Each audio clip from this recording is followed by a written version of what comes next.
Hi everyone, we're here another week at Mutant Woods, and we're really excited to talk about the Exiles, which was a team of jumping into multiverse realities, mutants, mostly mutants, created by writer Judd Winick and artist Mike McKone in 2001, and I think it ran for a few years, like 2004 or something like that. And today we have with us Seal, aka lesbian Jubilee on Twitter, and we have the usuals Travis and Gabriel, and me, I'm Duna, and I hope you all enjoy it. And let's go. This week on Mutant Watch.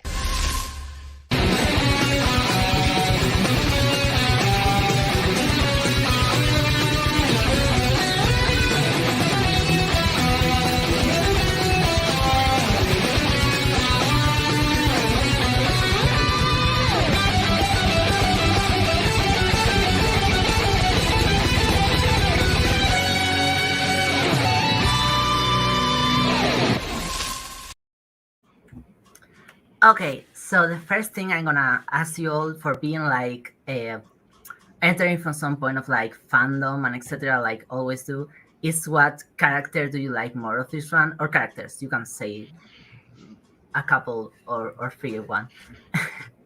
so, so who wants to go first?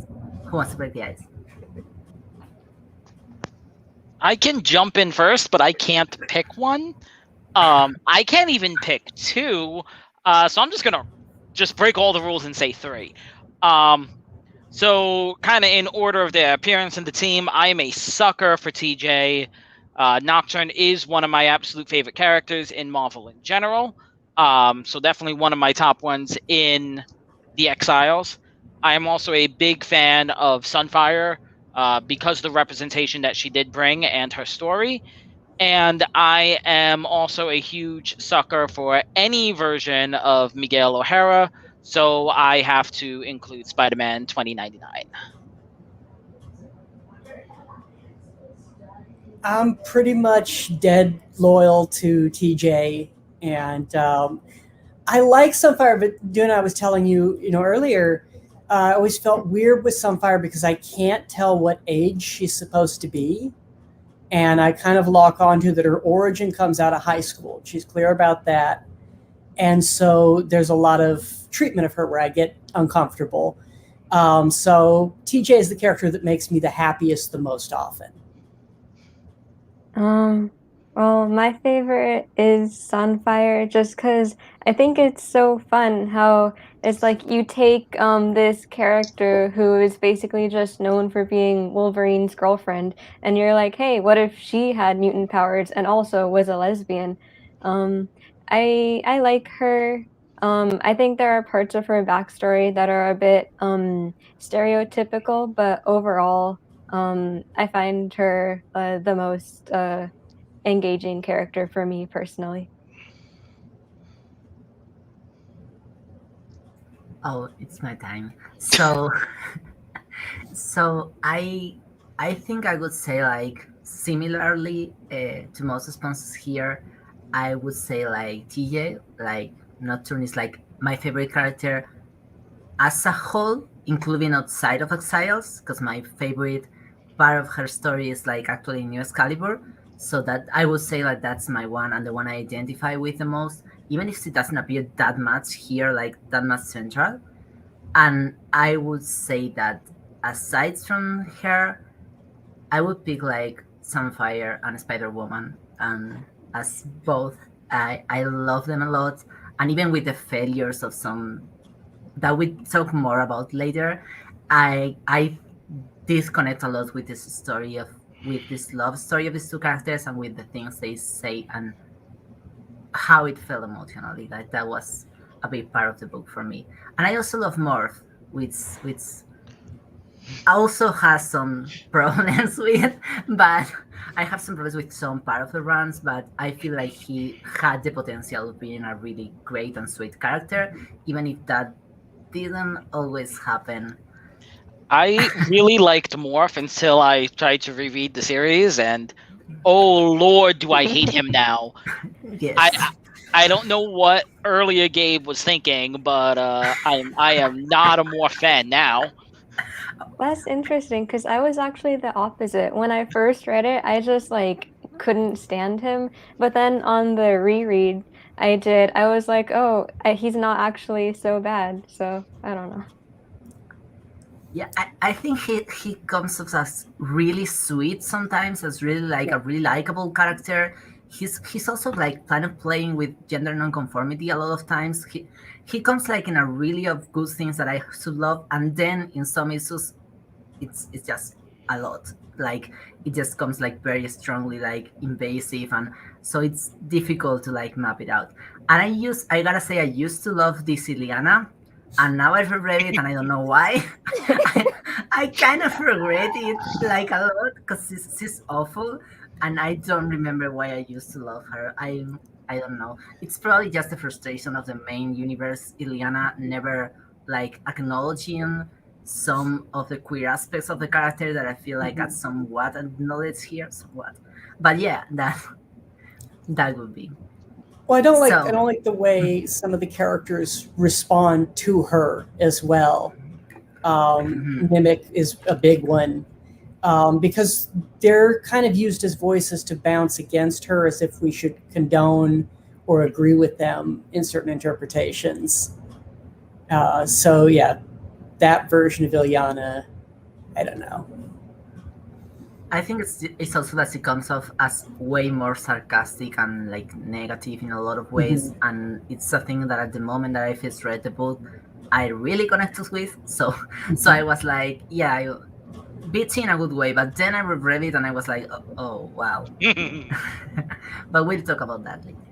So I also want to ask you all, what is your favorite issues, story arcs? Similarly, you can say more than one, you can say more than two, even more than three, Gabriel.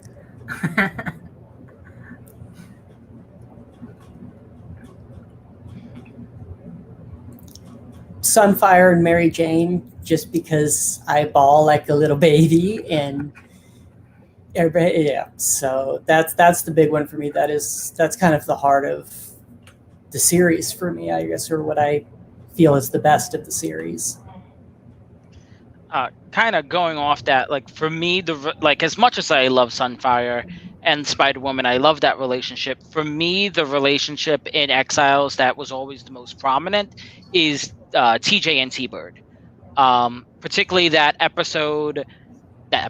issue that we get after T-Bird is off the team, and it kind of just goes back and it shows us the progression of their relationship that we didn't see, and it like references missions both that we kind of got brief mentions of and ones that we saw the entirety of, and how they bonded throughout that.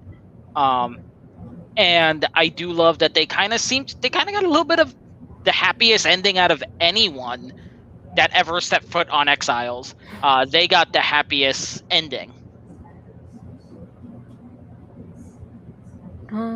My favorite story is the one with Sunfire and Spider-Woman. It's just like, I like Exiles, but that issue it blows everything else out of the water for me. It's just very touching in a way that you don't necessarily expect from like a superhero comic from 2003. It's just really good.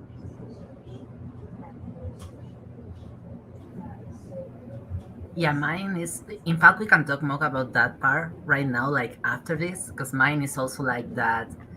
That I think it's actually like one issue where it's like most of the story, even if the larger arc of what they're going through, that I think has to be with the virus and all that thing, is like more that issue where they like kind of share their drama, which is not exactly a drama about them being gay, and it's more like time traveling lesbian problems, and and so that would be mine. But in this regret, I actually kind of like it also a lot, like the issue where it's like Sunfire and Morph going shopping, which is the issue in which Sunfire comes out. the first time that passed by me, I didn't notice but this second time I was like, this is actually really well handled because it's clumsy and it's weird and etc. But it kind of felt like a truly like, I don't know. I feel like that's a kind of clumsy, realistic coming out, and that hasn't been done in that moment in comics that much because we haven't had that many coming outs. So at least like explicit coming outs using a word, which is different than other things, and I kind of appreciate it a lot this time we're reading it. Like,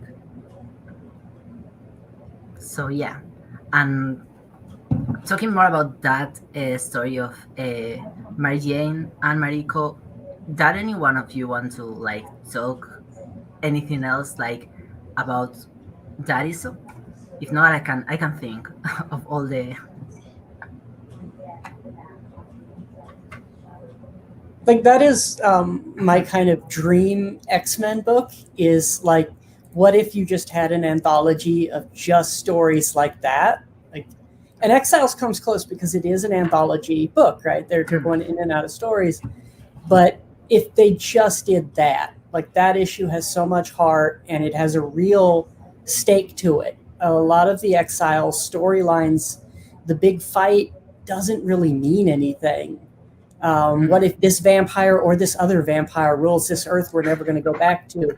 No one cares. And like for that one issue, everyone cares. Like that's something I think that it has potential to impact a lot more people. And there's no embarrassing or awkward parts to it. A lot of comics, not just issues of Exiles, but a lot of comics, especially from that era, when you recommend them and you're like, but you have to ignore this problem, or you have to ignore this character. And like Morph especially, you brought up the issue where they go shopping, and I like their dynamic together in a lot of ways. And I like that he opens up a little bit and that she opens up. I hate that they are just foisting her off as, you know, this lure for him, and that they tolerate Morph socially all the time. Like they want to get rid of him, and that's fine or whatever, but somebody's got to take the, you know, fall for it. And I think about all the guys who work in comics, not just comics readers, but the professionals working in comics, working in X-Men comics, who are Morph, who were Morph at that time. And we can all figure out, you know, at least one or three, and that's why they got to have their careers. That's why they got to have their, you know, their life that way, is because that's the culture, is you have to tolerate this sort of thing. And so with that issue and that arc, I think they, from memory at least, they cut away so much of that BS and the problematic stuff and sort of focus on things a little more earnestly. Yeah, I'm also a big fan of that issue. It's kind of one of the rare times I actually like honestly like Morph. And even in the beginning, when he is being his most cringiest self, it is kind of revealed that he's kind of doing it because he knows they're all manipulating him. And it's kind of his way of getting back at Mariko for the lying. And then we kind of get to see more about him. And like you said, Travis, I really dig their dynamic throughout the whole run of Morph and Sunfire. And we kind of get to see where that comes from. And why, like, everyone else kind of tolerates Morph, but Sunfire seems to actually enjoy Morph. Yeah, I think that issue is the first time that the writing actually takes Morph seriously and doesn't just use him as a joke. And so it's sort of interesting because, like, he's explaining how, like, all his teammates and, like, we, the reader, have also been trained to see him that way. So reading it is interesting. We get to see him in a different way. I also really like the friendship between him and Sunfire. I'm a bit uncomfortable by how much it focuses on like his love for her. That's just not something that I enjoy, but like their friendship is I think one of my favorite friendships in Exiles. Yeah, I think it's also like it has its ups and downs because there's moments in the run, and I think it also changes a lot because writers change in this run, and it's a long run, so it has its ups, its moments where it's more like you really feel the honesty in like their friendship and how it has formed like from an uncomfortable situation, but kind of also a situation of like they end up in mutual respect, and later that is kind of ditched out, like it's kind of retcon in a lot of ways. Like there's a couple of moments here and there where Moff is like, I always loved her, which is like really uncomfortable to read for me too, because it's like that doesn't feel like born out of a place like of respect of Sunfire's identity. So that like kind of touches it a little bit down, but there's apps also where they feel like really really close friends, and like that love is like a friendship love, and yeah, so I feel the same. I and it's like I said, maybe I missed how it was worded because I haven't reached that point in my reread. But I did not have a problem with Morph still being in love with Sunfire, because unless my memory is missing things, it was something he had these emotions towards her, but he never pushed it from when she came out. It was something that it was his and it was his problem, and he didn't make it Sunfire's problem, unless I missed issues, which is very likely. There are some moments where he like jokingly tries to like come on to her, like he's like, if I shapeshift into a woman, will you like that? And she's like, haha, maybe if you shapeshift into Spider-Woman. But like, if like for me it's like if that was just jokes I would enjoy it, but like knowing that he's saying that and like he does like have an attraction to her, that just makes it sort of uncomfortable for me to read. Kind of almost predatory. Yeah. I think not exclusively with Sunfire, but I think that his behavior is really touching that line where you have to like really understand the character as a writer to like put it off in a way that isn't predatory. And there's some moments in which it's definitely predatory, and not only towards Sunfire, which is like, I don't want to say the name of the writers, but there's one particular writer that I feel like really pushed the predatory side as a joke all the time. But it's like, if you don't do these jokes right, different readers are gonna read different things from it, and we all know people that make jokes like that, and they're not jokes. So, so that's kind of the part that is like uncomfortable. Like, I feel like if you could forget some issues, you have like a very sweet story with Morph, but that's not what is here. Like taking the thing into account, it's really like inconsistent. But well, people are inconsistent sometimes, so maybe. Yeah. I also do like he's constantly hitting on almost everyone on the team, and I mean almost everyone on the team. Like particularly in the early issues, he is really obsessed with Mimic's body, like a lot. And I found that to be nice at the very least. At least he's kind of queer coded a little bit. A lot. I was really thinking that would come out more at some point, and well, things go the way they go. Yeah, on this read through, I was finding it very interesting how he's very like performative about like his heterosexuality, I guess. Like he makes these like gay jokes like about like if he was attracted to Calvin, or like he shapeshifts into a woman, and it's like the point of that is so that he's making a joke of it. He's saying, haha, this isn't me. But like the fact that he feels the need to like assert his sexuality and like his manliness is like is interesting to me. Like it does feel very real and very of the time that he feels very insecure in his masculinity. To some extent, I kind of feel like he's coded as a gender non-conforming or at least gender variant character in some way, and that does come up a couple of times because there's some moments in which he saves thieves as a woman which have no apparent reason or joke behind them. Mhm. There's some moments that is like as joke, but like if you examine the character like thinking this is a real person, nobody does that many jokes without something coming internally, especially when some of them are not jokes, like they're not. So I kind of read it as a gender non-conforming character, maybe gender variant in some way, but that makes it more difficult, especially to acknowledge some of the problematic moments, because it's like, oh, because like some of the more predatory ways is like, oh, I really don't want to, like, I don't know how to compartmentalize the two things together, because that's kind of awful.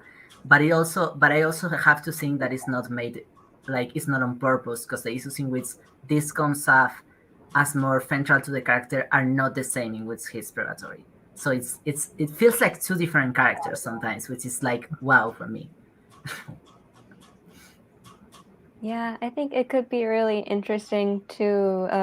I think Morph died, but it would be interesting to revisit like his gender nonconformity and like actually examine it in depth.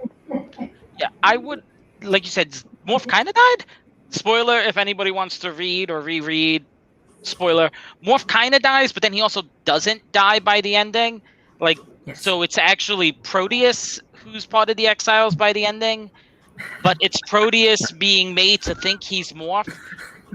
And if that's not complicated enough, I would actually love for that Morph to come back and kind of see where he would stand in like current day and the current status of comics, and just kind of see if he kind of comes out a little bit different now that he's not even Morph.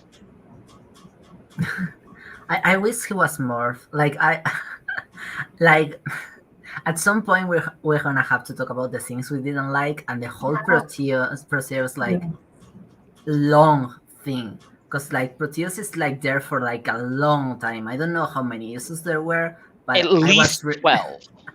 No, more than 12, because he comes back with Claremont. Oh. And so no, it's more than 12. And I that whole run feels like really, really convoluted, really a lot of things happen, and I kind of wish like he came back as Morph, not as Kevin in Morph's body, which was something. Did you read the 2018 Exiles? Because I think Morph comes back and then dies. Oh. It's been a while, so I might have to reread it. But like Clarice recognizes him as her Morph, or like the Exiles Morph. Yeah. I remember that. I avoided that Exiles. You might have to read it. It's not that bad. It doesn't feel like the original Exiles. Like it doesn't have the same type of narrative structure, or like the same type of like vibe to it. It's more of like Cool Wars, but it's nice. It's not so bad. Well, I think for me too, Morph is a character who I would like to have a more definitive age for. Because Morph in my head, because I think about the cartoon and I think about the original Changeling, and they were both kind of coded as older. And Morph in Exiles comes off very young to me, and I'm inclined to be more forgiving if he's really young.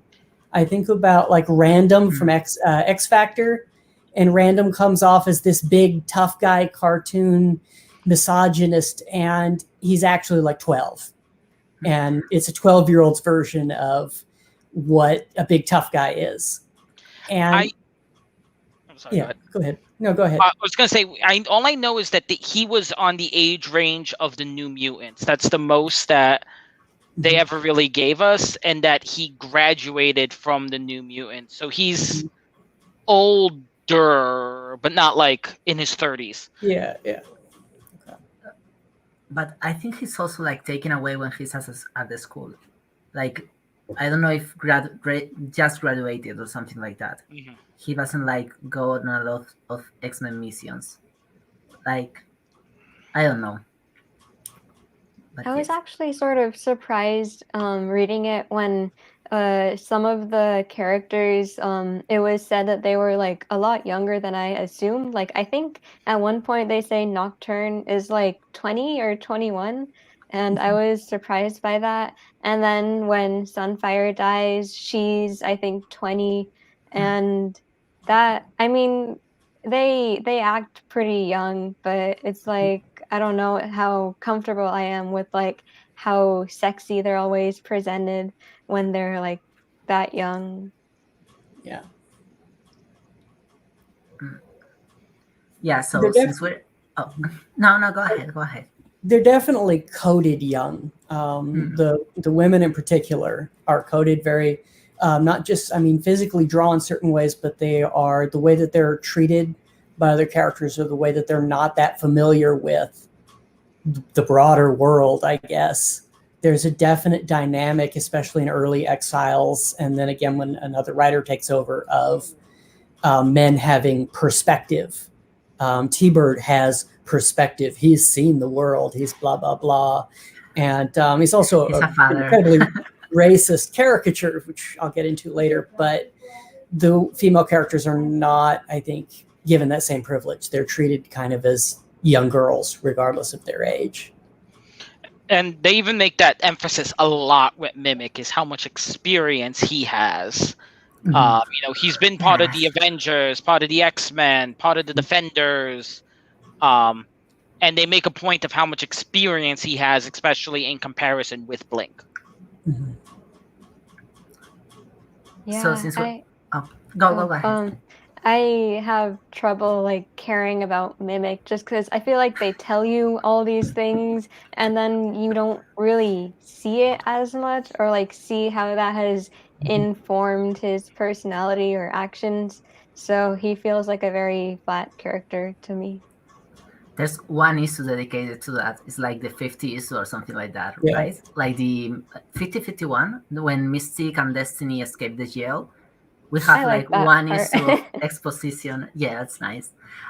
We have like one issue of exposition of all his life, and that's what we get. I won't say I like Mimic as a character, but I kind of like what they did with Mimic. How he was this character who essentially came from this kind of like utopian dimension where everyone with superpowers were respected, and he was a celebrity. He had a charity with Angel, and he owned a chain of record stores. And now he keeps going in through all of these dimensions where everything he knew is a bold-faced lie, and he's wrong about pretty much everything. He's like the caricature of the cishet white guy who doesn't know what he's talking about. And it's just he's just constantly beat down. And it's an interesting story that is told, especially in the earlier issues. I like your read on him. I just glaze over when I read him. Yes, I often glaze over when I read about cis white men, so I get it. So since we're talking like about, I want to talk about the things that we find like problematic or that we had issues with, other than Hyperion having too many issues in the book and coming back too many times.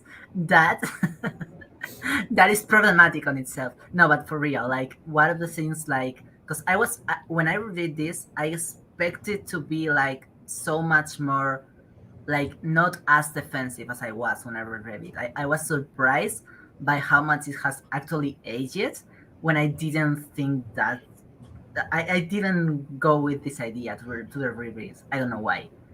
But I want to ask you all what you think about like some of the problematic issues of the book, and some of them are really tied up to the great issues that we can talk more later. For example, that I think Sunfire dies like 3 issues after that story that we are loved, and whatever, lesbians. But yeah, so like, yeah, that would be the question. One issue I do have, and maybe there's more in-depth reading that you guys might have to prove this wrong, but I remember that every female, every lady, every woman that entered the team after Heather Douglas had the same horrible characterization of just being mean and brutal, and the tank of the team, like with Namora and Magic and Power Princess, the one in the purple armor that joined. They all kind of had the same kind of characterization of being the hard ass of the team. And particularly when you look at the earlier issues, a lot of the characters had much more dynamic personalities, and then that all went away. So we had TJ, we had Blink, we had Sasquatch, we had Sunfire, and then everyone else after that kind of felt flat to me.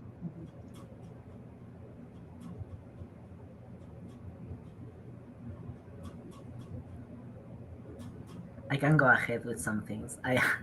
I kind of took notes in my head, and so I think the first like 20 issues or so is like I didn't have as many problems with, but then as the book develops, it's like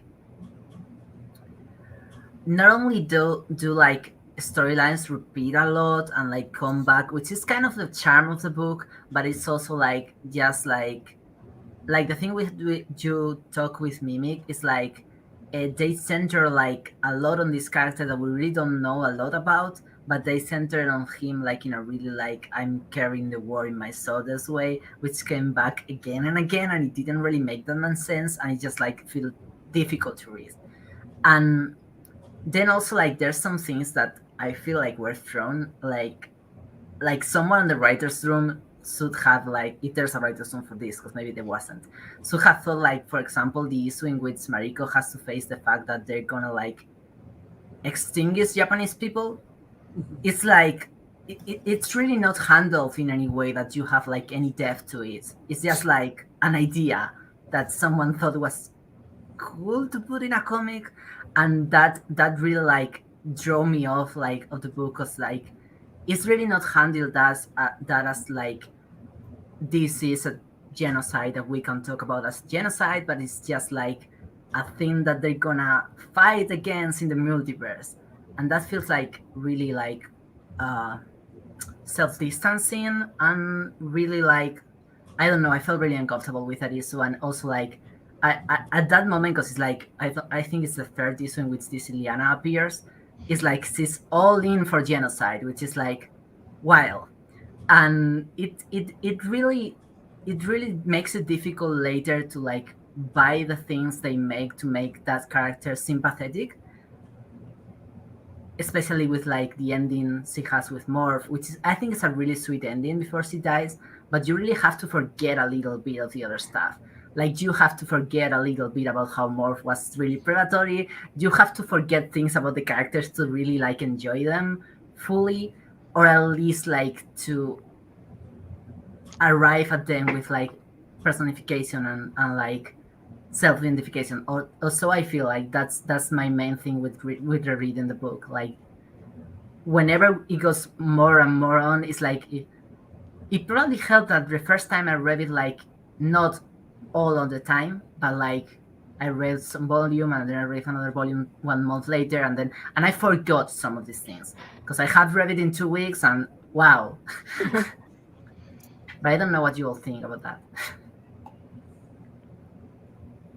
Yeah, I also really hated the storyline where they're like just supposed to like let this genocide of Japanese people happen. And I thought it was really ridiculous that the guy who was doing that genocide was a black guy. I'm not familiar with that character, but like it's just very silly. And then like there's a part where he's like, well, why don't we just kill all of the Asians?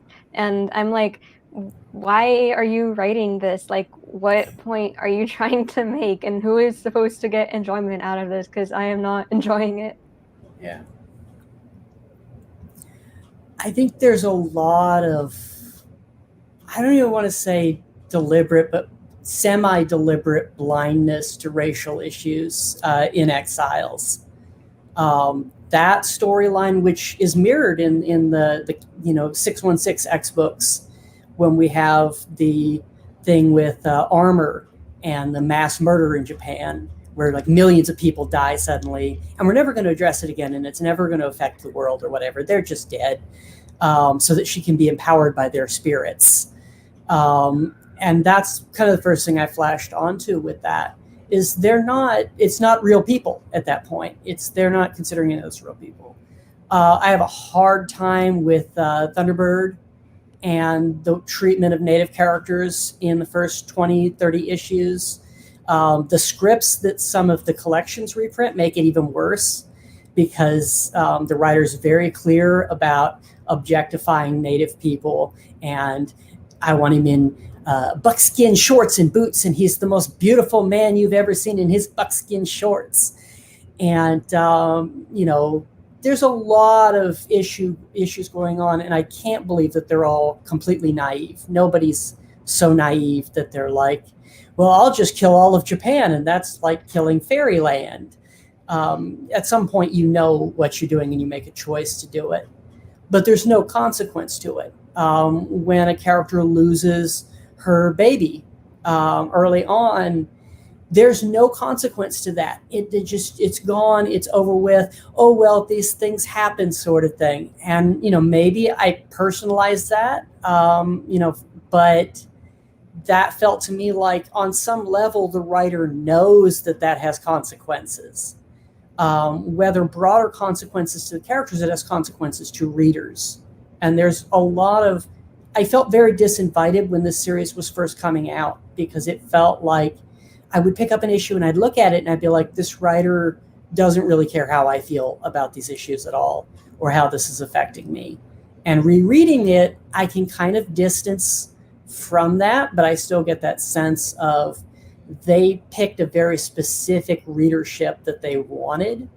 And if anybody else is along, that's cool, but we're definitely not invited to come along. Yeah, I feel like that kind of casual cruelty is really typical of comics from that time, at least like the ones that I've read. And I really like how in the 2018 Exiles, there's like a move away from that.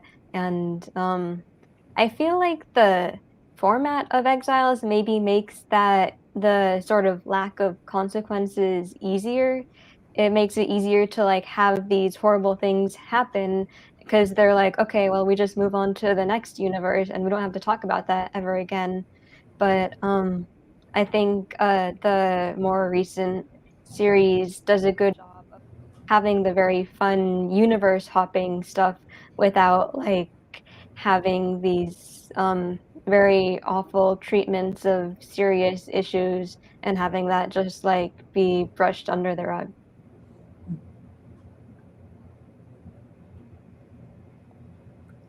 I kind of have to reread the recent series now.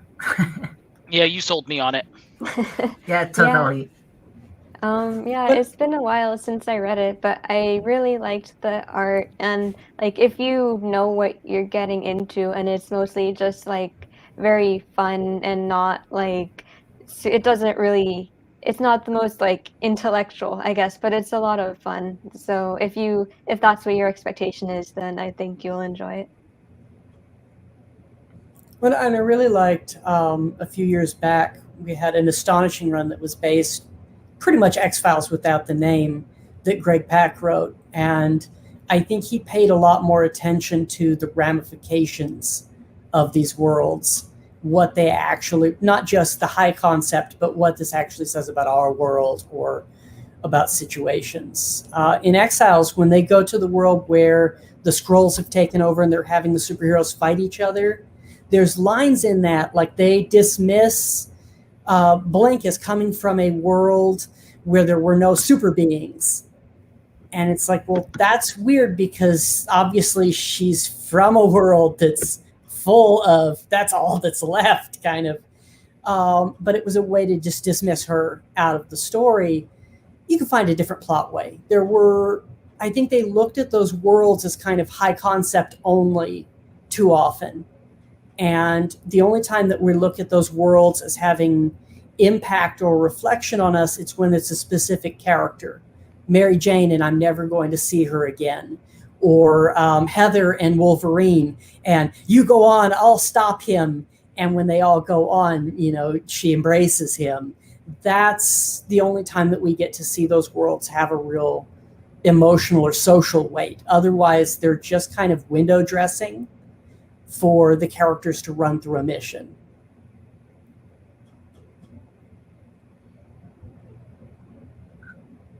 One thing I like a lot about this is that the art is by many different artists, but it's pretty consistent. Like you can read, like I read it whole, and except like the last 10 issues, which are not that type of art, the rest is pretty consistent. It's always like, if you like that style of art, you're probably gonna enjoy it, like running through the pages of the book at least, because like it's kind of the vibe that it gives the whole thing.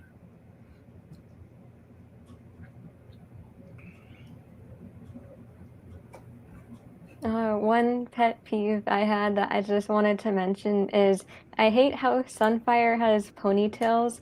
It looks really stupid and really it seems like infantilizing, I guess. Yeah. And I just like hated that.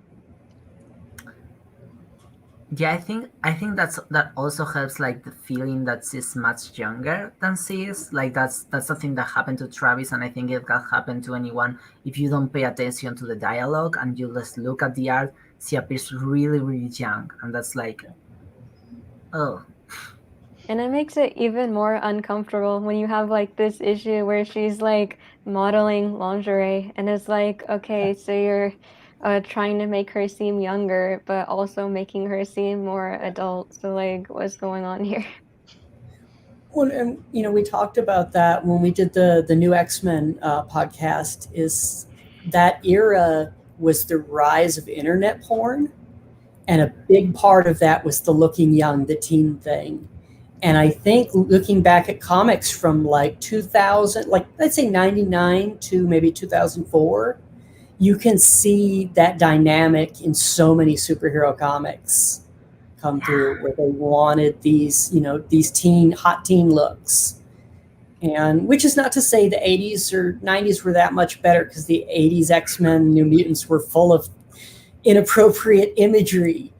But it's definitely, I think, a social thing in those early 2000s comics, which does not reflect well now, especially. It was uncomfortable then, and it's aged really badly at this point. So, talking about like the way I like this book is like kind of historical, even if most people like don't realize, or it's not like spoken that too much, is that this is actually the first book that had a gay kiss between two superheroes in the history of Marvel. This one before Victor and Savistar, and so I want to ask you, like, probably like, how do you think like that could have affected the book, or what of the treatment of the characters? I feel like it was at this point, by what I watch in TV and by what I like comparing to some other stuffs in media, it kind of was a given that if this was going to happen, it was going to be within a tragic story. Even if I love the story, it kind of was given that they were going to end badly. And kind of like when 3 issues later or 4 issues later, Sunfire dies, it's like more baffling even, because like if I didn't know what was happening in the story, I would have been like kind of scared that was going to happen. Because like, it's what is said in, especially in this moment, is like early 2000s, that happened literally to every lesbian on TV. And the book delivers on that, but it also delivers something that no other book delivered at the moment. And it was not only that it was a kiss, but like was a kiss that was accompanied by an emotional story that with me resonated a lot, and with a lot of you all. And it's not only like the act of putting two characters kissing on a book, but like what words do you put behind? What are they talking about? How they're feeling? And in that way, I feel like that is like brilliantly made it. But yeah, so what do you all want to say about that?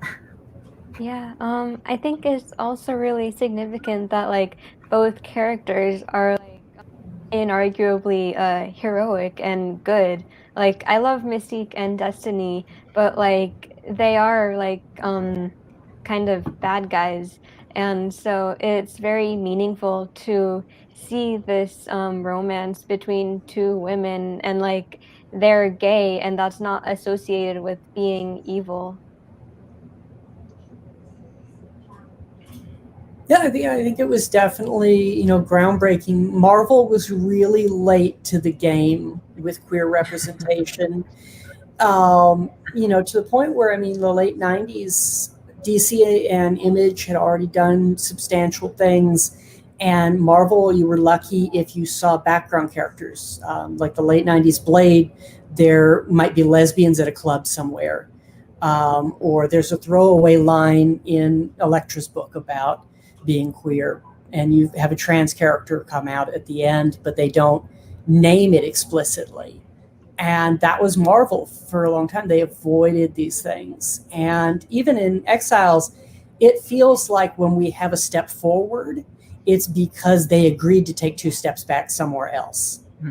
The stories that got approved, I can almost, I'm almost confident that there was negotiation there of, we're going to be able to show this, but we're going to take those characters off the board right after. There's something I wanted to mention. So, like, when I was rereading this story, the Sunfire and Spider-Woman story on Marvel Unlimited, there was a page where, like, they have a second kiss, and it shows it, like, it's, like, takes up, like, a third of the page, and it's, like, on their faces is very blatant. But, like, I bought a copy of the issue, like, online, and in my copy that page isn't there. I have like the one kiss that is sort of from a distance. Yeah, that one. So That's the boost kiss. I thought that was very interesting that the single issue that I bought online didn't have that for some reason. They didn't put that kiss in the physical copies. I don't know. I guess in the paperback, yes. I'm not sure. This second kiss. Yeah. I'm not sure because this is the Spanish edition, and I actually was gonna talk about that at some point. It has like a thing at the back where they're explaining that the kiss wasn't in the physical edition, but it was in digital. And since in Spain it arrives like 6 months later, they printed it. Okay, that's really interesting. They were like, "Fuck it, we're gonna print it," and they printed like the 2 kisses instead of just 1 kiss. And what issue was the 2 kisses? Oh, okay, wait. I think 34. Yeah, I think 34. Yeah, I don't know because this isn't divided by issues. Spanish editions are weird, but I got the kiss. So yeah, they also don't mention why. Like I read the thing and they don't mention why it happened, but it did. The physical edition of at least the issues didn't have that kiss, so they weren't like they weren't going full on it. They were just having like the first kiss, which you could read it as. You kind of have to squint to tell if they're kissing or just hugging. Yeah, the trade does not have the second kiss. Yeah. So I'm lucky. Yeah. You have the first one. I have the kiss. Mm-hmm. Yeah. And then you see them like talking in that scene, I guess. Mm-hmm. Yeah, they put the dialogue short. If you compare this dialogue to that dialogue dialogue is less good. Yeah, like and then it's and then they like just elaborated. move on to the next scene. And it's the same, not only because of the kiss. I'm always gonna defend the kisses, but it's also the same because of the dialogue. Because it's like it really is one of the most important parts of Mariko telling her backstory that explains the conversation that they have later, where they're like, where Mary Jane is like worried about like if this relationship is gonna last, etc. and Mariko is like, I need this to be like something that I can fully enjoy.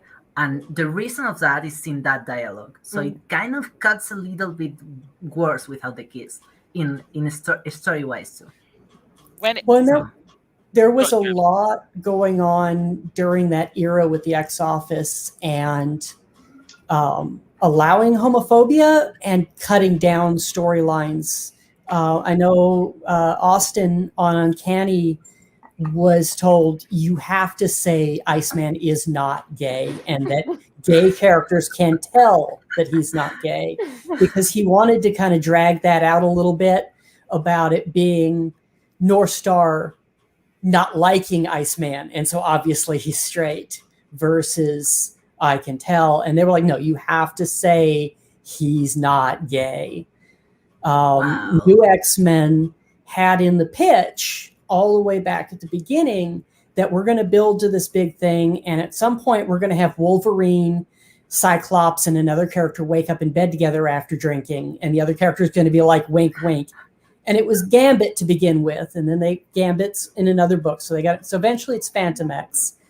And instead, when you get that issue and you read that issue, it opens with about 4 or 5 pages of 2 characters we will never see again making a documentary, because they had to, at the very last minute, redraw and rewrite the scene of them waking up in bed together with something. And so they're like, well, what? Well, these 2 characters that we'll never see again will just talk for 4 pages. But at the same time, you had a Wolverine issue where he defeats Punisher by finding Punisher's Muscle Man magazines and making fun of him about the magazines he has under his bed. So there was definitely a thing going on with the editors of the X books at that time, and what they were letting go by and what they were like, you can't do this. Or even at the last minute, the issue's already drawn. Like this issue of Exiles, where obviously this art was already done. It was ready to go. And somebody pulled the plug and said, no, we have to switch it with this other replacement.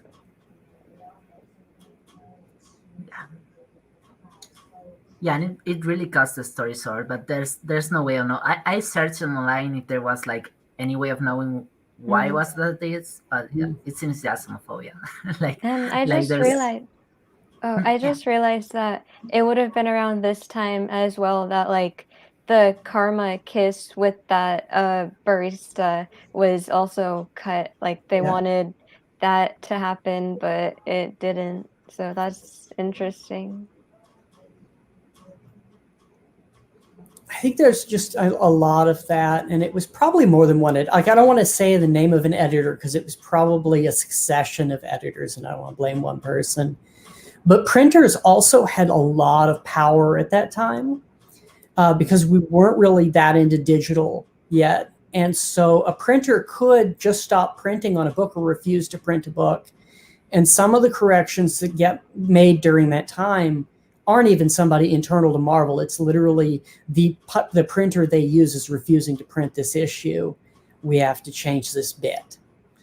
I'm thankful for the increase in digital production means that they don't have to worry about that nearly as much. And that was actually good for some places. Like this book is like from that era in Spain, but since digital was 6 months later, they managed to print it anyway. Like they say, fuck it, we're printing it anyway. Well, it's a it might, but even with it being 6 months later and it being printed out and you getting in Spain, the trades come out about that same amount of time. And in America, it was left out. Yeah. So it might actually be what you're saying, Travis, with it being something from the American printer, but the Spanish printer didn't have that issue. So they was able to just slip it in there as opposed to over here. This is the first time I'm proud of being Spanish. Well, it reminds me of, with Gail Simone's Birds of Prey, when she was going to out Black Canary as bi, and she wrote the dialogue in, and they were nervous, so there's placeholder dialogue in it. And a junior editor, an assistant editor, made the decision to run the safe dialogue instead. And they all said, "Oh, I'm sorry, it was a mistake. We'll correct it." There's never been a trade correction. There's never been a digital correction. They're never going to make that. They all made apologies like it was it was just a slip up, but it's been years and there's been no correction. So some of the times, even I think when they say, "Oh, it was a mistake along the way, it was a technical thing, it was this, it was that," the proof to me is always, are you going to print it now? Yeah, at least with Exiles on the digital, they've added that back, you had said. But as far as I'm aware of, they never re-released the trade with that page back in it. Okay. Yeah, but apparently in the digital edition, it was there from like the beginning. So it must have been something with the printer. I mean, the beginning is not the beginning because it's like, it's still like some mod saved after. I'm not sure about the timelines of this because like, if the trade appeared there 6 months later, this trade probably appeared here like later than that trade. Like it's probably over a year or something like that. I still haven't got the Pride anthologies here. I'm starving for them, and they're still not here. I don't know where they're gonna arrive. Probably in October or something. For They'll arrive next Pride. So yeah, it's probably, and in that era it was probably like slower even. So maybe probably it's like, but in the digital edition, like they were there. I'm kind of thankful for, I know that, I mean, there's a lot of missteps in the series. There's a lot of problems in the series, but they also took the risks. They took a lot of risks in the book, even compared to other, X books or other Marvel books. And so I'm glad. I'll take the mistakes now that it's a historical artifact for the strides that it made, for the things that it did get to do. I agree. I know that I think Duna, you had mentioned it, that the timing was really bad with Sunfire's death, that they have this big emotional lesbian issue and then like 3 issues later they kill her. But at the same time, that's kind of what Exiles is. The entire team, except for Blink and TJ, die at some point, or at least we think they die at some point. And then even at the very ending of the series, they still treat that relationship between Sunfire and Spider-Woman with respect, because that is where they bury Sunfire. Morph takes her back to MJ, and that is where she is laid to rest. Now, later Marvel kind of really ruined that because they then murder MJ in like half a panel over Sunfire's grave, but at least Exiles kind of treated that with respect. I didn't know that, and I don't want to read that. Into the Spider-Verse, they killed off MJ and the Exiles. Yeah, I remember now. Spider-Man, and they each of them barely get a page. But I like that they gave. That's where they said Sunfire's story ended, back with MJ, and they kind of treated that relationship, in my opinion, with almost the same amount of respect they treated any other relationship in that run. I was gonna say that one of the things that I really like before, when we were talking about Morph and Sunfire's relationship, is the decision Morph takes here. Because like, if I were in the situation, I wouldn't want to be like buried to my parents seeing it. I would want to be buried with someone that I actually had an emotional connection with, could be, and no other character had that idea except Morph, and I thought that was really great. Like that was one of the moments that I was like, this is a really potentially sweet character that probably is queer in some way and understands some part of this, like intrinsically, of how you choose your family. And that is what made me cry when I was reading. I didn't remember. You just activated like the memory of me crying.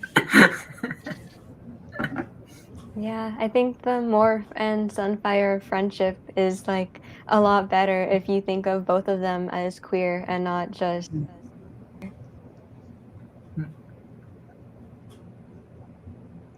I would love for someone to, whether they resurrect the character or you go back and you tell an untold story, or however you handle it, someone with kind of deftness and sensitivity dealing with Morph, rather than kind of horny rando dude writer, which is who Morph gets with. That's who Morph is written by consistently. And I'm not saying they're not quality writers. He's written by some very good writers, but they all come from that kind of perspective very clearly. And I would love to see a story from anyone else's perspective using that character, because I think the direction and the perspective would change very quickly.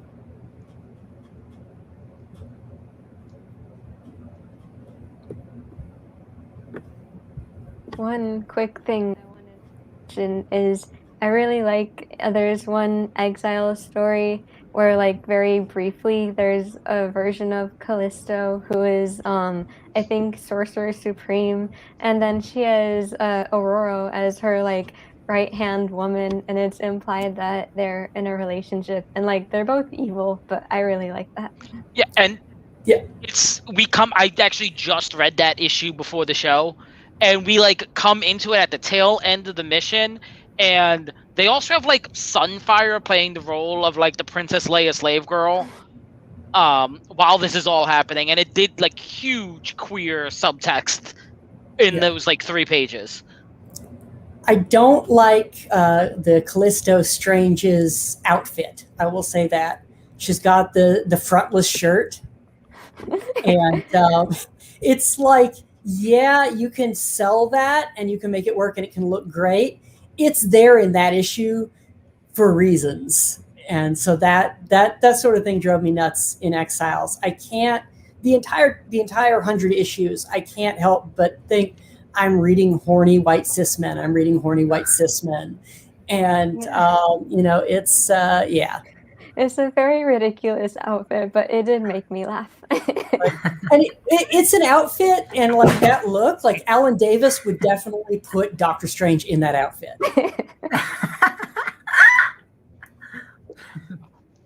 But I also have to say I am kind of in love with Storm's outfit in this issue.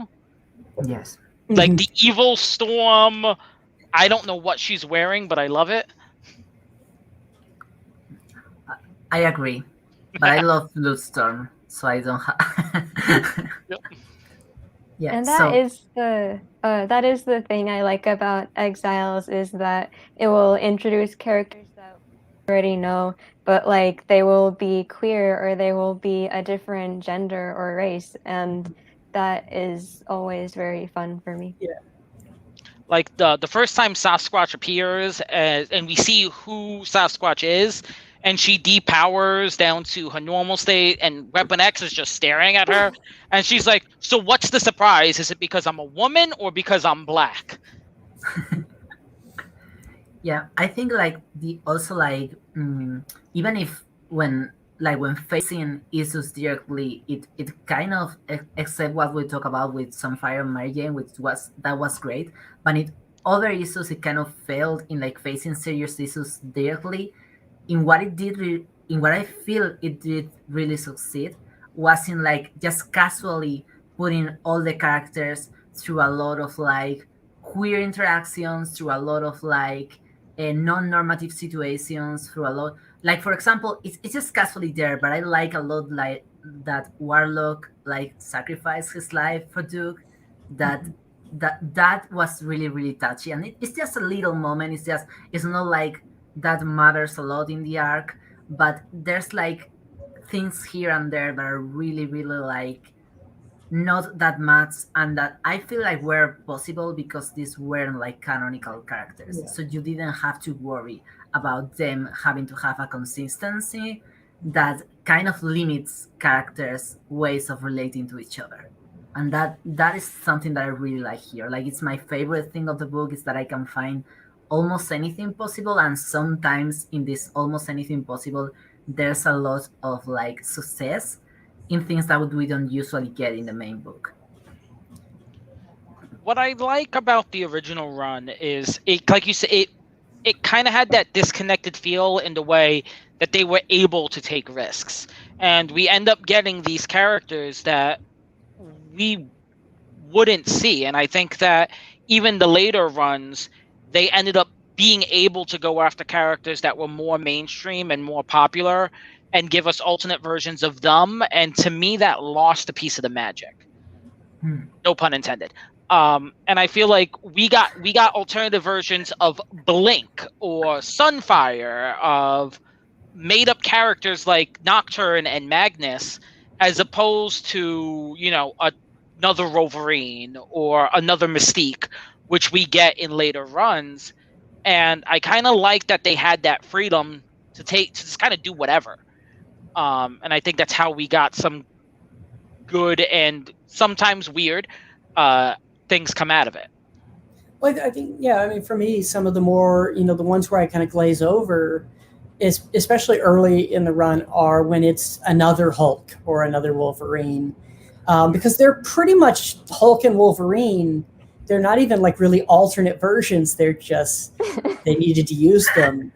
The vampire storyline I really like as a concept.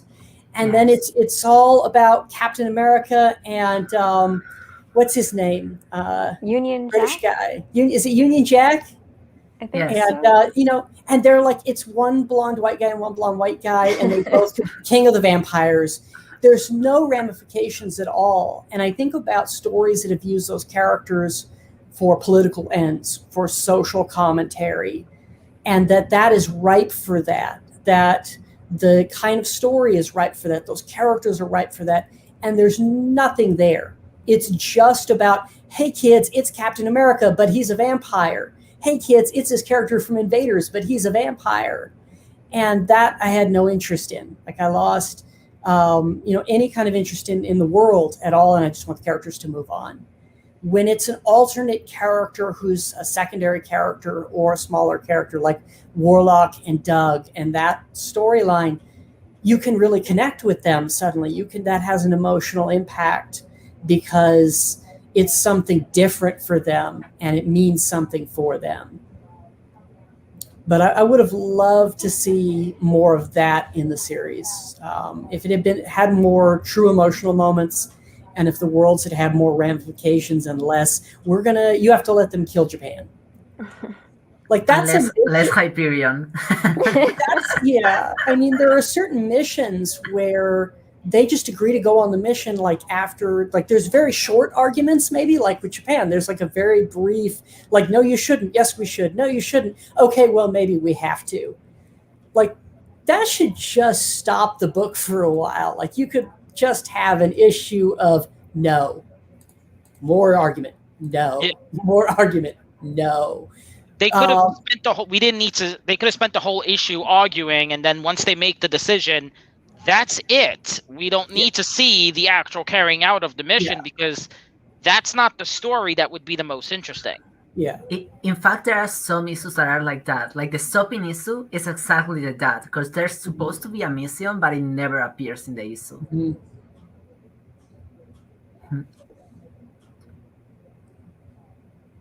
So I think we're arriving to like the end moment. I think we talk like all. If any of you have something that you want to talk that you haven't said, say it now. I have a bit of a question for everyone, which I'm curious about. If Exiles was to come back, what kind of characters or versions of characters would you guys like to see on the team?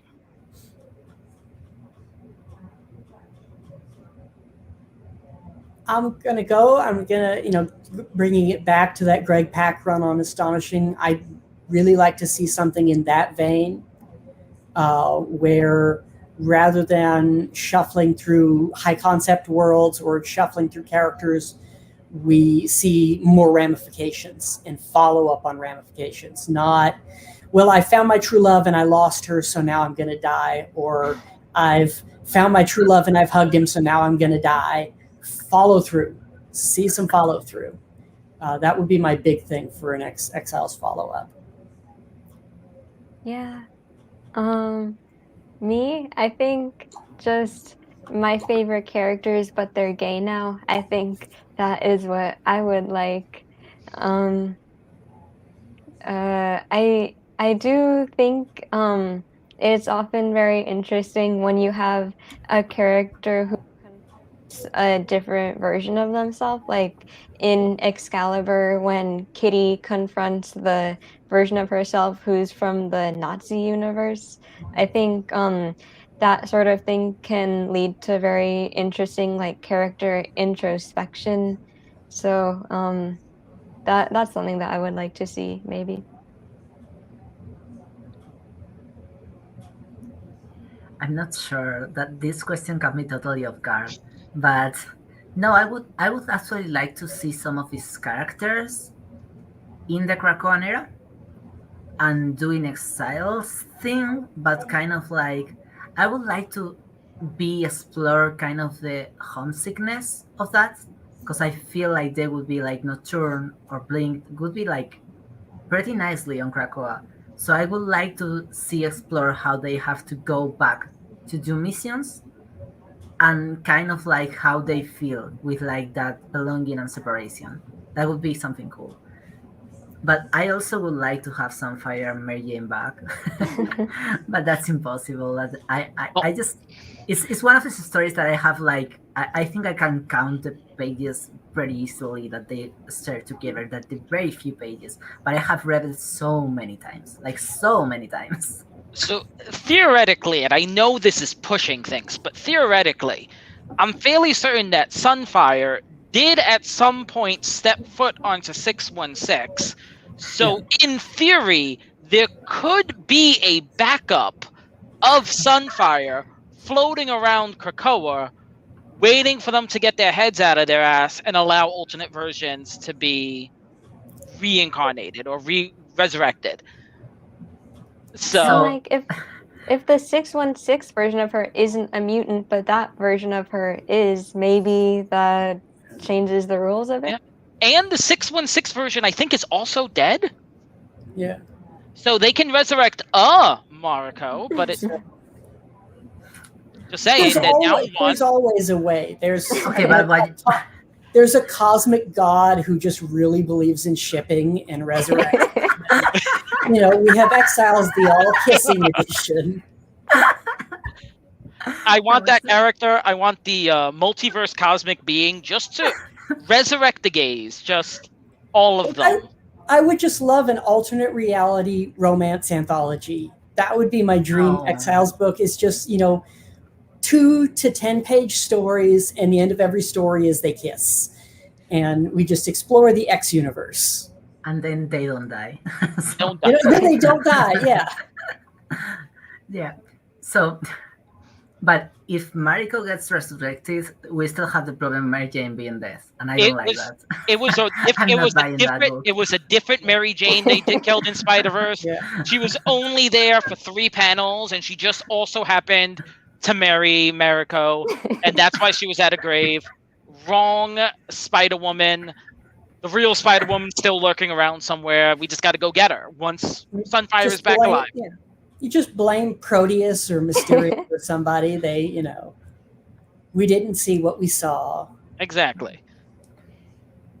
Yeah, but Proteus brings her back to life because Proteus thinks he's morphed. There we go. There you go. Oh, okay. I buy that. So picking up on what Travis said, I just want to add that I think one of the best things that I like about this book, like ending on a positive note on my end, is that I rarely get to see like this kind of issues, like the sopping issue or like the lesbian drama issue or etc. in Marvel comics, and those are my favorite comics. Like my favorite comics to read as just like drama, romance, etc. I just tolerate the punches because I love the characters, but. So that is something that really attaches me to this book. That made me like want to reread it a lot, because it's like I have a lot of fun with them sopping, with having these superheroes that I know to be superheroes sopping, and it's one of the things that attaches me to New Mutants as well, when they have these issues that are like that. And so yeah, so I think that should be in an Exile series.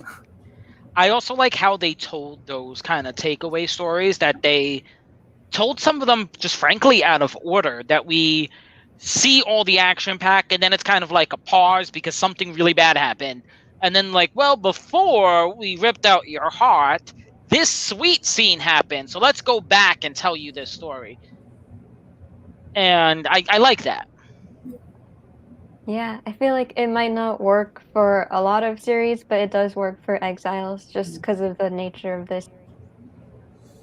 Yeah, I mean, I do love that, and even the characters don't always know what went on. Like when they're sent on missions, 2 of them at a time or 1 at a time, and they have those catch-up scenes where it's like, well, it's been 2 weeks for us, and we were doing this, and it's been 4 months for me, and now I have a brood inside me, or whatever. I like that they were able to do that. That they did try to give them full lives, and they.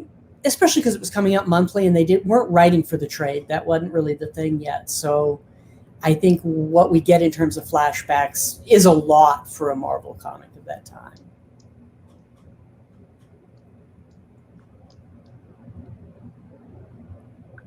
So now, so thank you a lot for coming. Thank you, Sil, a lot. It was really nice, and we hope to have you come back sometime. We maybe should invite you to talk the other side series, and all of us should read it actually. Yeah, thank you for inviting me. It was really fun to talk about. And thank you for the people watching, and for Leticia for the comments, because I didn't get to the comments, but yeah, but thank you. And so we'll do another one in 2 weeks. We're still figuring out what we'll do then, and you can see us in social media and watch the Mutants, or go to comicwatch.com, and Seal, you can follow her in Lesbian Jubilee, and I highly recommend it. Her tweets are very good. So thank you. so that would be it. Okay.